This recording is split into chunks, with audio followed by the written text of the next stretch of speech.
Welcome to the Rising Leader Podcast. I'm your host, Mark J. Silverman.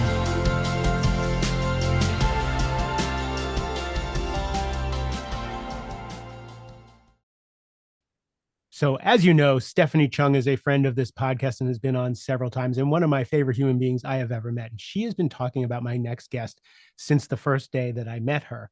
And I've been rooting around his work and watching what he's doing and trying to figure out where I wanted him on the podcast, and have finally figured it out. So we're about to have a conversation.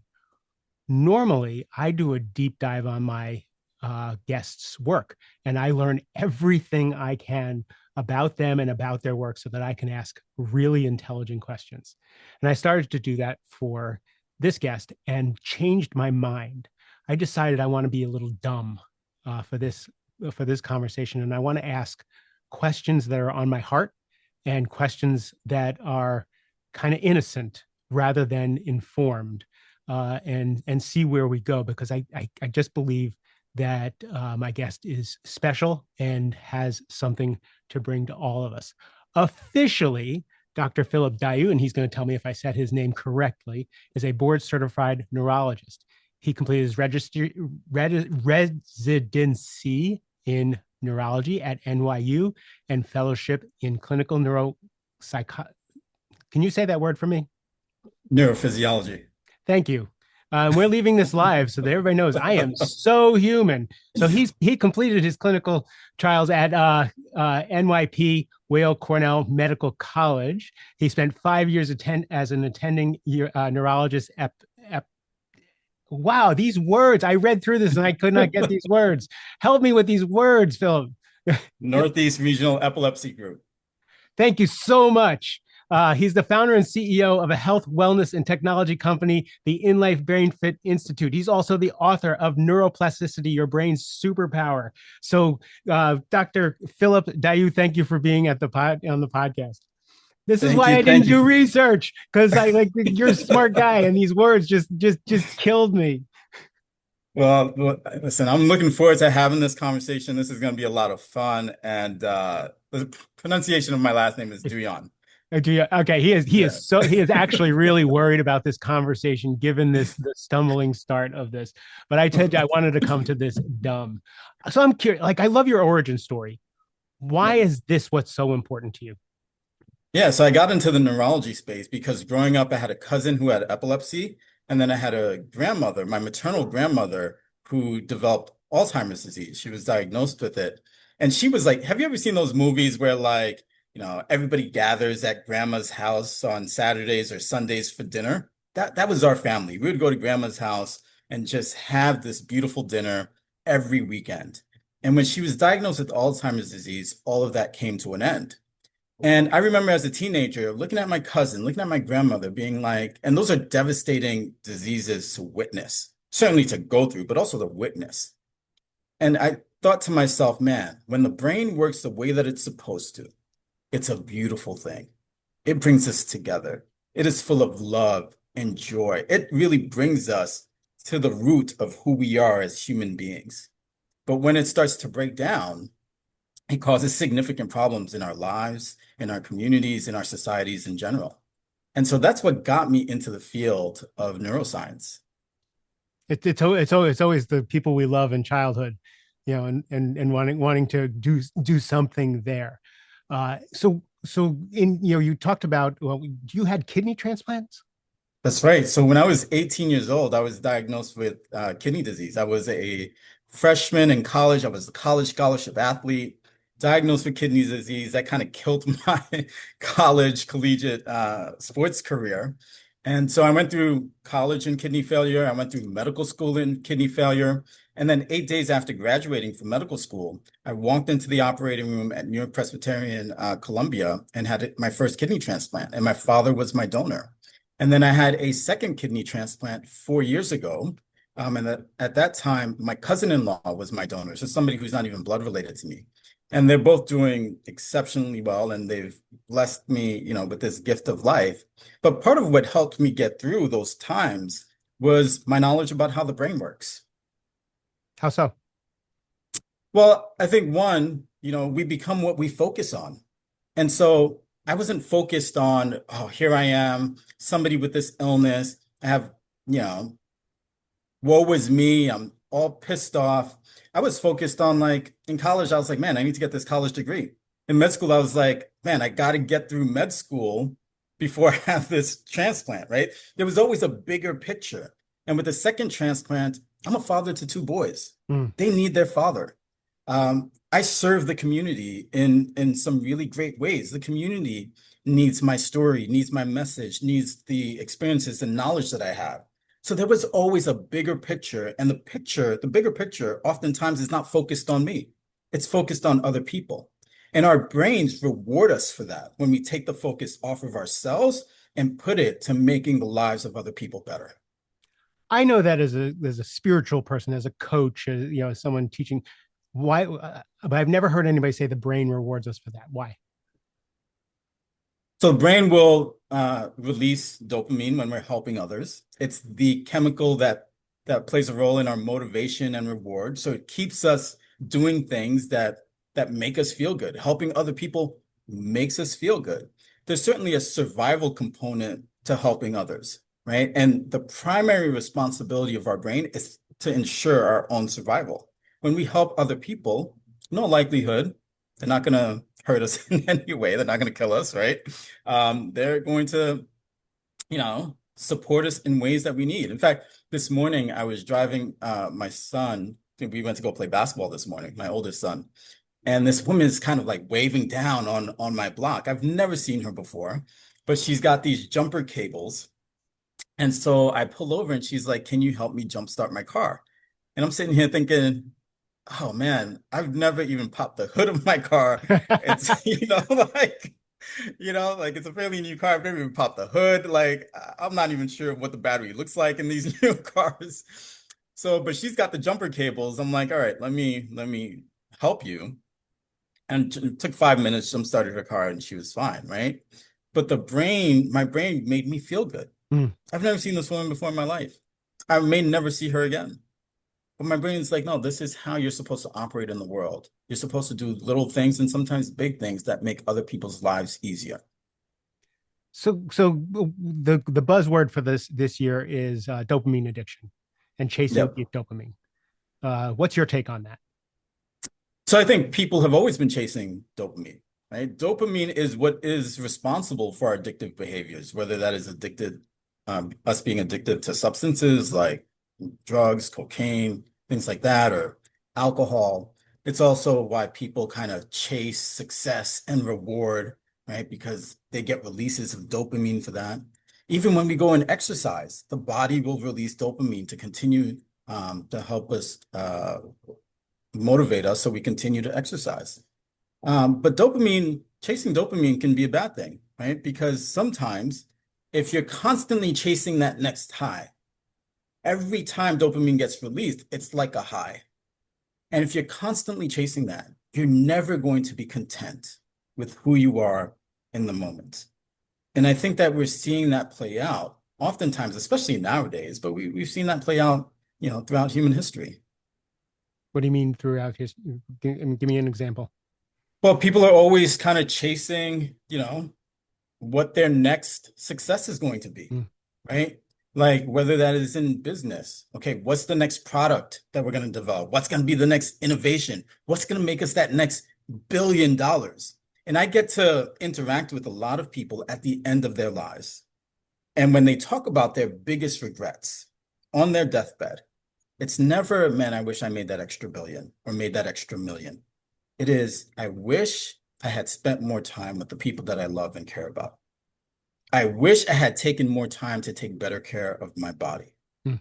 right? I wish I had gone on vacation with my family more, or I had gone to my kids' sports games or whatever their hobbies were, right? But we get into this cycle of just chasing that dopamine, chasing that high for that extra dollar or whatever it is.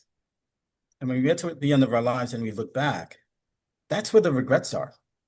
It's in chasing those dopamine highs and not spending time with the people we truly love and care about. It's funny. I with all my clients, I Enneagram test them, and Enneagram is basically learning your drives and motivations and fears from childhood that you bring into adulthood, and they show up when you're, in certain ways.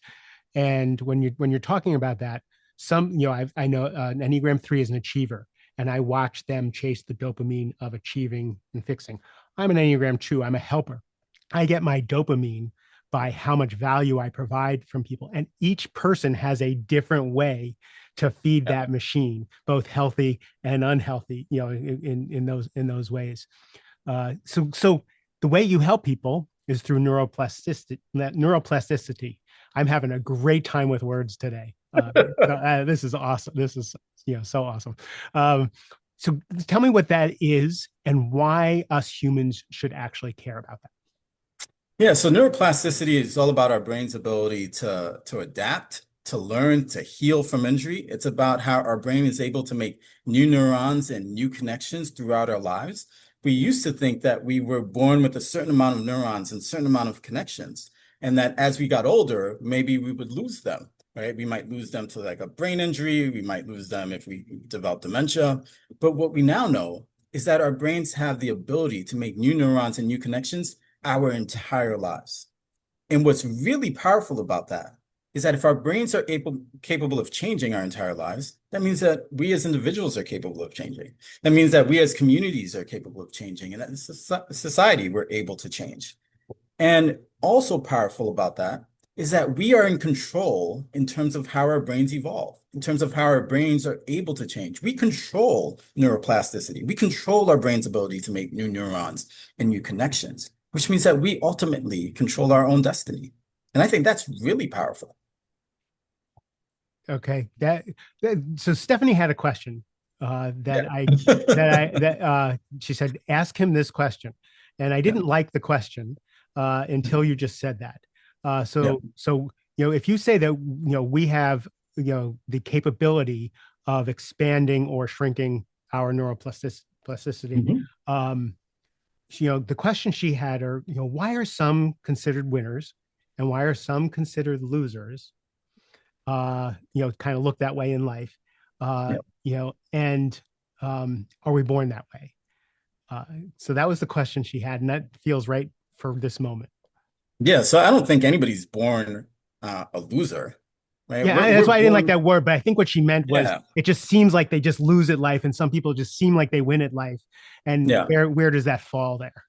Well, I think one, the way we go about life is a learned behavior. And I think winning, quote unquote, winning Yeah. and losing is very different for everybody, right? So maybe I won't make $100 billion throughout my lifetime. But man, this morning when I went and played basketball with my sons, whoo, I was winning, Mm-hmm. right? To have this beautiful summer morning and got to go play basketball with my sons, that was amazing for me. That's what life is about for me. Somebody else, they're like, nah, I just made, $400 million in the stock market this morning. So they might look at me and be like, that's a loser. So I think one, it's very much subjective. It's based on what your own individual Mm-hmm. goals are in life. There are people who are constantly struggling in different ways in life, that they have been brainwashed to think that life always has to be hard. They've been brainwashed to really think in some really negative ways, to focus on things that they have no control over. And I think it's really about, it's not so much that they're losing, it's about being able to show them that there's another way to approach life.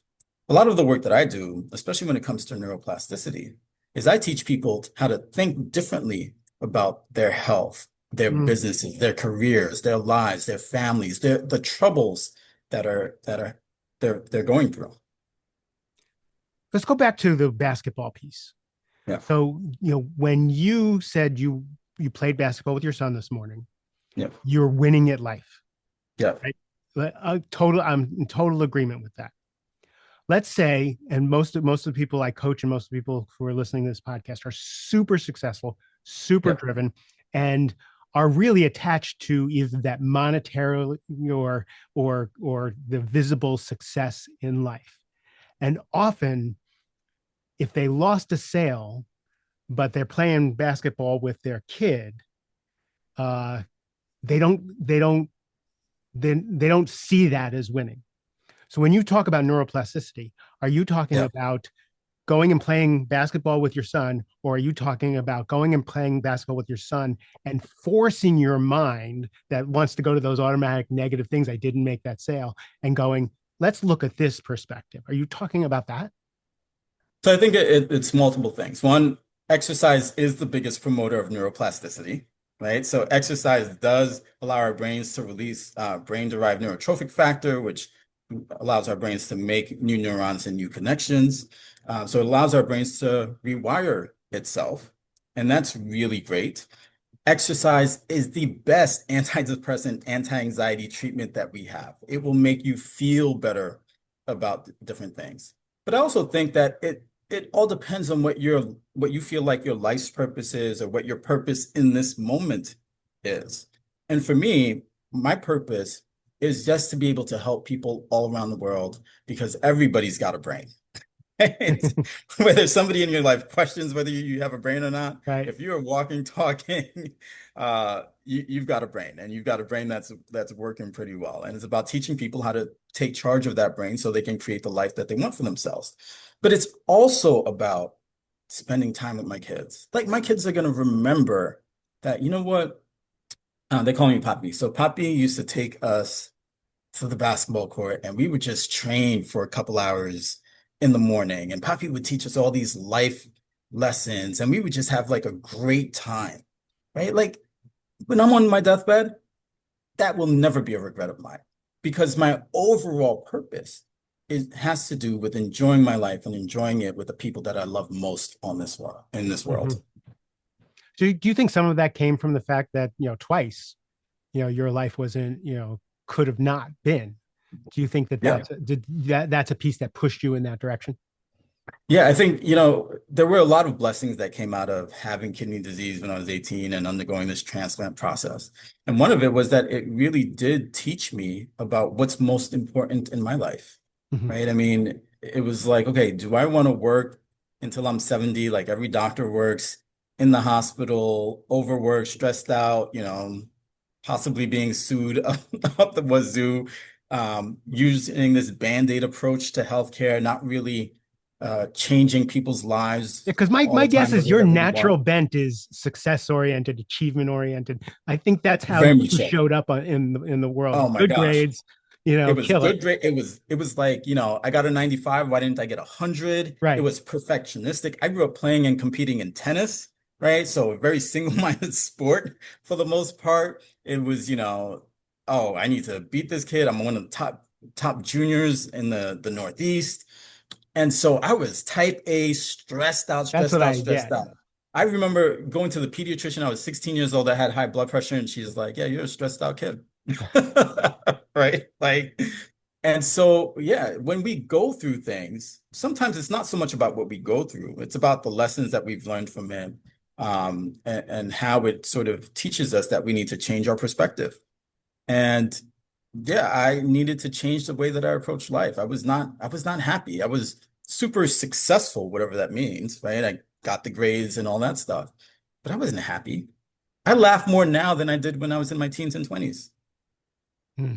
Like, so it really forced me to look at life very, very differently. Yeah, I have a philosophy that I have really, really low standards for happiness. If Yeah. my kids are okay, I don't give a shit. Like that's Jacks are better. My kids are Yeah. okay. The world is gravy, as Well, far just as my great. happiness is concerned. Yeah. When I was in my late 40s, I got sick and wound up getting separated from my wife and my kids, and my career was in the toilet. I was suicidal, depressed. It was horrible. And I Yeah. made the decision. I really thought I was going to die, and I made the decision that I wanted to make $1 million to leave in the bank for my ex-wife and my kids, and I was going to run the Marine Corps marathon. I couldn't run a mile, so that year I trained to run the marathon. And when I was training for the marathon, I listened to every self-help book and every spiritual book I could find, and my career took off. My career was in the toilet, and my career like was on fire. And at the Yeah. end of the year, I was no longer depressed. Yeah. Is that taking responsibility for neuroplasticity. Absolutely. Right. And you had now at least one purpose, right? Which was to generate enough money to leave in the bank for your ex-wife and your children. And you probably had another purpose to run this marathon that you were going to run, right? And like I said, exercise, biggest promoter of neuroplasticity, best antidepressant, anti-anxiety treatment that we have. The hardest year in my life, 2015, was when I was going through the divorce. It was not kidney transplants and dialysis and all that. The most depressed I ever got was going through divorce. It was a time in my life where I felt suicidal. The Mm-hmm. way that I got through that, I hired a trainer. I started playing more tennis, right? Like all of a sudden, just shifting my perspective on what I wanted my life to look like and having this now sort of renewed purpose. I saw a patient in the office a few years ago. Her family brings her in. She's probably like in her 70s. And they're like, hey, over the last 6 months, she's starting to have dementia. So I'm like, well, what happened 6 months ago? Right? That you're seeing this change in 6 months. Was there something that happened 6 months ago? And they're like, well, she used to live in some Eastern European country. She used to live in her home country. We brought her here to the United States so that way she can watch her grandchildren. And I was like, well, what did she used to do in her home country? And they're like, oh, she had her friends, she had her garden, she had her hobbies, she would do all these things.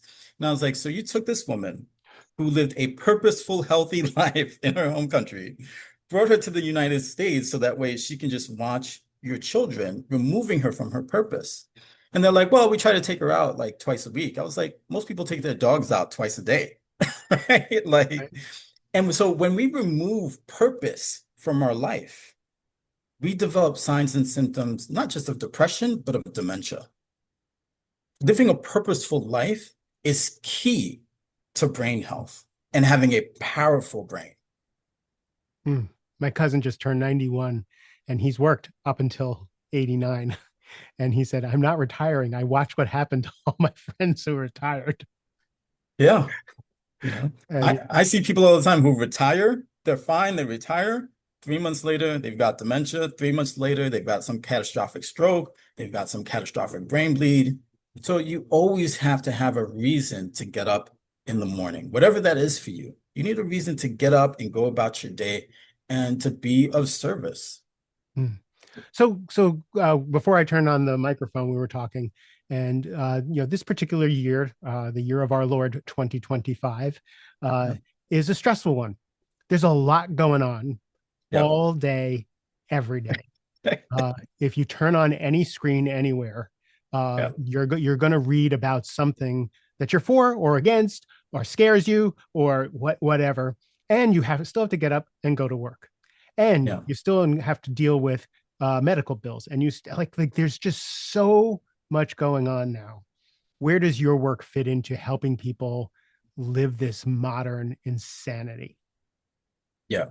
So, first of all, it's about teaching people how they need to be healthy in this modern day and age, right? People spend far too much time on screens, far too much time on their telephones. Um, I think we've seen people over the last decade become more and more antisocial. Being antisocial, not interacting with other people, causes us to, one, lose certain aspects of our humanity. It also causes us to develop things like depression and anxiety. What makes neurons so incredibly important to the brain, and it's estimated that we have anywhere between 60 to 100 billion neurons in the brain. And then we have like 9 to 10 times more other cells that are just there to support neurons, to take care of neurons. That's how important neurons are. But what makes them so incredibly important is that each neuron is built specifically for connection and communication with other neurons. Every neurological disorder that there is, every brain disorder, stroke, MS, Parkinson's, dementia, epilepsy, or seizures, every single one is because there's some kind of breakdown in communication and connection between neurons. Now, at least that communication and that breakdown in communication and connection is different for different diseases. Right. But at the heart of it, there's a breakdown in communication and connection. And so what I've noticed is that when people have a breakdown in communication and connection, That's when we struggle, right? When there's a breakdown in communication and connection with couples, that's when they break up. That's when divorce is more likely to occur. When there's a breakdown in communication with families, that's when families pull apart. In communities, that's when communities are no longer strong. In government, that's when they can't get the job done because they can't work together. Between countries, when there's a breakdown in communication and connection, that's when war happens. So one of the things that I teach people is, guess what? You need to start acting more and more like neurons. You need to connect and communicate with people, especially the people that you truly love. But also, you've got to connect and communicate with yourself, right? Sometimes people will come to me and they're like, Dr. Douyon, I don't know. I don't know what my purpose is. I'm like, guess what? That's great. Because what that means is that you need to connect with yourself, focus on yourself, and start taking better care of yourself. Whether that means exercising, eating healthy, reading, attending conferences, whatever that means for you. And so, one, that's the first thing that I do is teach people how to take better care of themselves. I also teach people that, look, the people you surround yourself with, incredibly important. We have this group of neurons in our brains called mirror neurons that allow us to mimic the actions of other people. So if I scratch my nose, you're more likely to scratch your nose.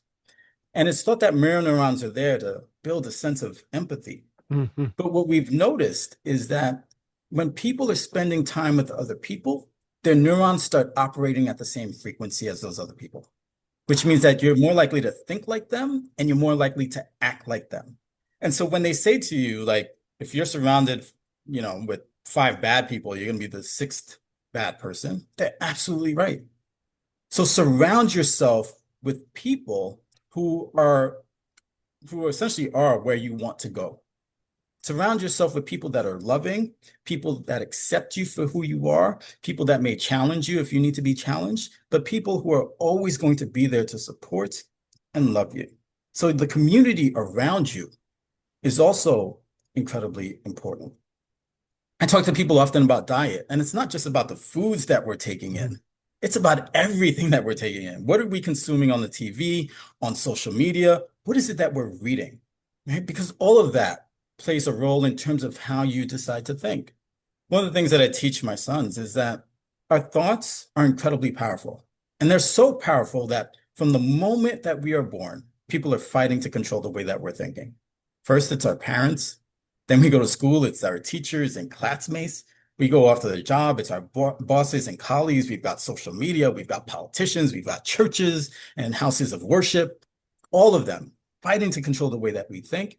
Because if they can control the way that we think, then they control the way that we act. And so you have to be really mindful of that, because if you're not taking charge of your own brain, somebody else for damn sure is. And so it's about really getting people to focus on their own thoughts and their own emotions so that they can create the lives that they want for themselves. I saw a really weird video on YouTube from a neuroscientist, and it served up, and it was served up with dramatic music and images, and like he's competing on YouTube, but what he was talking about was saying that all these screens, all this information, like this fire hose of what's happening, is having us forget ourselves, having us Yeah. forget who we are and be disconnected from who we are and therefore from each other. Yeah. And the message that he was saying without the fanfare was chilling to me. The fact that we're not reading books and that we can't sit down and read an entire book because our brains have changed so much in the last 20 years. And how do we get back? So that's where I'm going to ask you to go now. How do we get ourselves back? How Yeah. do we get our own neurons to talk to each other so that we can talk to each other? Yeah, I think we have to go against the grain, right? One of the things that I find really fascinating is that in the last 20 years, we've allowed people that don't have that many social skills in terms of like a Mark Zuckerberg or an Elon Musk. We've allowed them to completely change how we interact with each other through the use of social media, right? I tell people all the time, like, look, social media is you produce content on it, but don't consume it. Don't consume it. Don't go and sit here and scroll through, because that does change our brains. It changes our ability to attend to tasks. It changes our ability to, in terms of our, our ability to concentrate, our attention span. And so, yeah, people struggle to sit down and read a book. I challenge people to, first thing you do when you get up in the morning, you can be grateful that you woke up that day, because there's a lot of people who went to bed and didn't wake up that day. There are gratitude statements that I say when I first wake up. My best mornings are when I wake up, do my gratitude statements, meditate, pray, exercise, disconnect from all screens, all technology, right, for a period of time. And so I think it's about going against the grain, doing things that are innately human, getting our bodies to move, spend time in nature, spend time with connecting with people that you truly care about face to face. All of those things are really important. It's so I'm talking to a neuroscientist. Like, you're Yeah. a smart guy, and you're saying such common sense, Yeah. regular, everyday, free things. Yep. Is go back to being human because your body knows what it's doing. Absolutely. Absolutely. And it's really interesting because I tell people all the time, if people did what they're supposed to do, half of us doctors and nurses would be out of work. And yet, there's a shortage of doctors and nurses that's only expected to get worse in the next 5 years. True. Eat healthy, exercise, minimize your stress, spend time with the people that you love, constantly learn. You're good. I don't know. I'm 63, and I have more doctor. I eat well, exercise every day, read constantly Yeah. with people I love, have purposeful work, and I have more doctors than I care to imagine keeping me going. So I'm trying to do the Yeah. both end here. I guess Yeah. because it might be because I'm trying to live at a high level at 63, at Yeah. a level that's probably not uh, natural. And just need that team to keep me going. So if, let's say someone takes your course, so on your Yeah. website you have a online course, which is just wonderful, and I believe that's just a great place to start. They read your book or they get into your online course. What are they going to get from something like that? Well, so one of the things that I teach is how that in order to have a really powerful mind, a mind that allows you to manifest the life that you truly want, you really need a healthy brain. So I do teach people how to take very good care of their brains. But the way that the course works, to start, I'm going to help you create a purpose for yourself. I'm going to help you envision a new life for yourself. So you're going to create a vision for yourself. We're going to teach you how to establish goals and make those goals come true. We're going to teach you everything that impacts your brain, so that way you can not only keep your brain healthy, but keep your brain really powerful. And then we're going to teach you how to evolve into the person that you're truly meant to be. One of the things that I think is fascinating in medicine and incredibly humbling is that it doesn't matter what part of the world somebody comes from. It doesn't matter what somebody looks like, what their political affiliations are, what religion they are, what gender they are. At the end of the day, everybody wants the same thing. They want to be happy, they want to be healthy, they want to be successful, whatever that means for them. They want their children to have more opportunities than they've had for themselves. The other day, I had to tell somebody that the cancer that he had now spread to his brain. And I had to say this to him, in front of his wife and a friend. And those moments are always incredibly difficult, Can imagine. always incredibly difficult.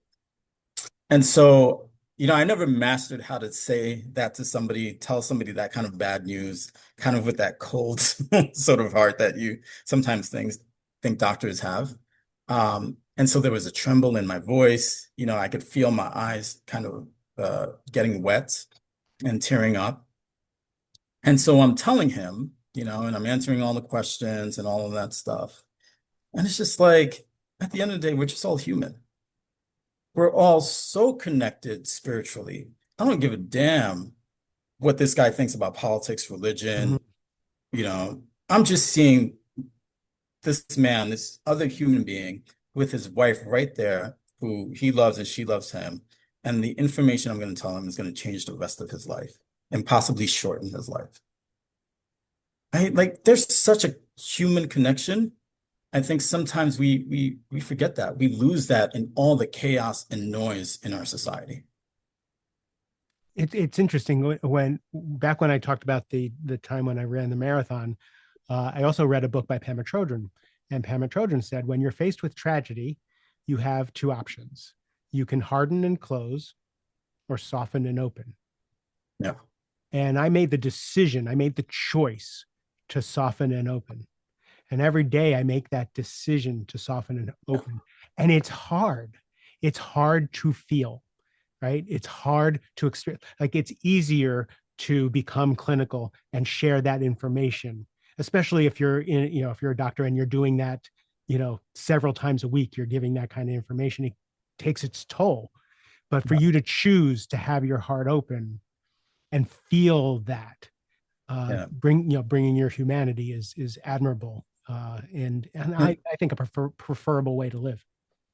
And I think that was one of the gifts that I received from having kidney disease, was that the Yeah, reality is, at the tennis player wasn't going to walk in there and cry with the people. no, the tennis player definitely wasn't going to.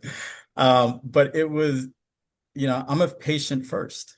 Hmm. I've been a patient much longer than I've been a doctor. And so I completely understand what people go through when they're facing their mortality. I completely understand what people go through when they're taking pills and they're like, having side effects, or they don't recognize the person looking back at them in the mirror. And I think that the reality is emotions are our secret weapon. As long as we're not letting our emotions use us, but if we're using our emotions to connect with other people, that's incredibly powerful.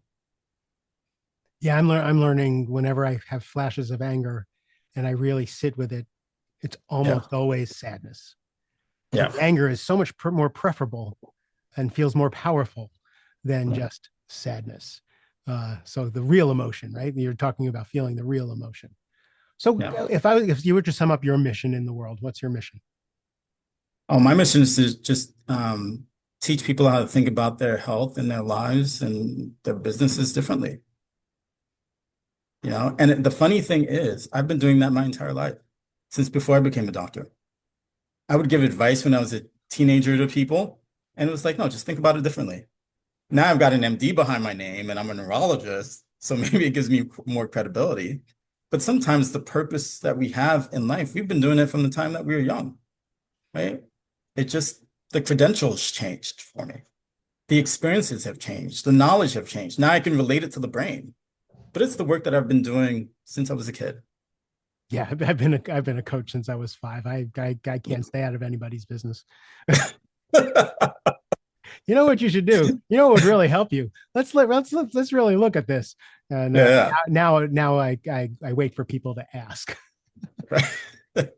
So Well, in my business, I don't have to wait for people to ask because yeah, they probably. they're in the hospital or they're seeing me for some reason. It's like, well, everything impacts your brain health. So we're having this conversation. So I appreciate that you put out a book, because books Yeah. again are the most inexpensive ways to get learn the decades of experience that you've had. An online course, you can just it's a couple $100 and you can just change your life there. That's how I changed my life, which was little summaries of these books, downloading and listening to books. Like Mhm. it's all available for your neuroplasticity, to change your Yeah. mindset, to change your perspective on work. So where can people find you if they're looking for you? Yeah, so people can go to my website, drphillipedouyon.com. They can certainly find me on the social media platforms like Instagram and TikTok, but I don't dance on TikTok, or LinkedIn, Facebook. And then they can always email me at phillipedouyon@gmail.com. And you will find Dr. Dion uh, putting out content and not consuming content. That's Uh, that's right. how you doing? Oh, before I go, how you doing with your kids in that? Like, Oh, they're not on social media. how old are they? 14 and 12. God bless you. Congrats. Only the 14-year-old has a phone, and Right. he just got that. Yeah. That's amazing. I actually have an adult son who's a rabbi Yeah. who has no apps on his phone whatsoever. Oh, that's awesome. because he's an Orthodox rabbi. And my other son, I don't know how, has just all he does is sports and country music on his social media, and then he's done. I didn't do that. They did that, and they're so much healthier and happier for it. It's great. Yeah. So I would love people to go find your work, spend some more time with you. We're going to put all those links in the show notes, so you don't even have to think about it. You can just go to the show notes, click on it, and expand your brain and expand your life. Thank you, Philip, for being here today. Appreciate it. Thank you for having me. This was great. And thank you for letting me stumble over the beginning of this conversation. I hope we landed the plane. To everybody else, I love you a ton. I really appreciate your time and attention, and I want you to thrive. Have a great rest of the day.